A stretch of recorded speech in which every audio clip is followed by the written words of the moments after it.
Title: जादुई छड़ी की कहानी। एक बार की बात है, एक छोटे से गांव में रमेश नाम का एक गरीब किसान रहता था। रमेश ईमानदार और मेहनती था, लेकिन उसकी किस्मत उसका साथ नहीं दे रही थी।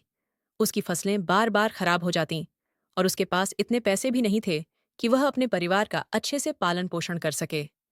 एक दिन रमेश जंगल में लकड़ियां काटने गया।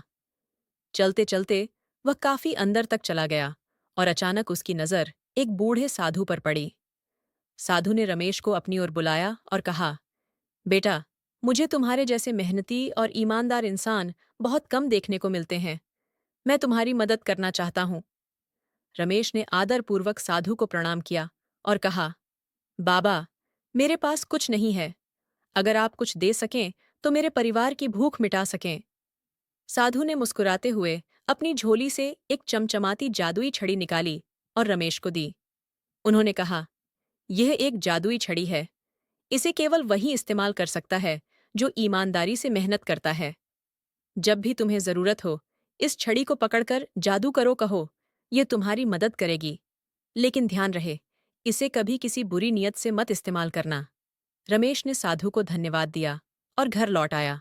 कुछ दिनों बाद उसकी फसलें फिर से खराब होने लगीं और उसके पास खाने के लिए कुछ भी नहीं बचा। उसने छड़ी को निकाला और कहा, जादू करो।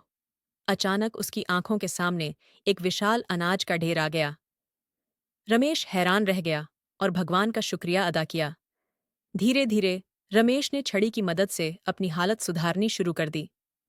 उसने केवल अपनी जरूरतें पूरी कीं और बाकी समय अपनी मेहनत से फसलें उगाने में लगाया। समय बीतता गया और रमेश गांव के सबसे सफल किसानों में से एक बन गया। उसने अपनी ईमानदारी से काम करते हुए कभी छड़ी का गलत इस्तेमाल नहीं किया। उसकी यह ईमानदारी देखकर गांव के लोग भी उससे प्रेरित होने लगे।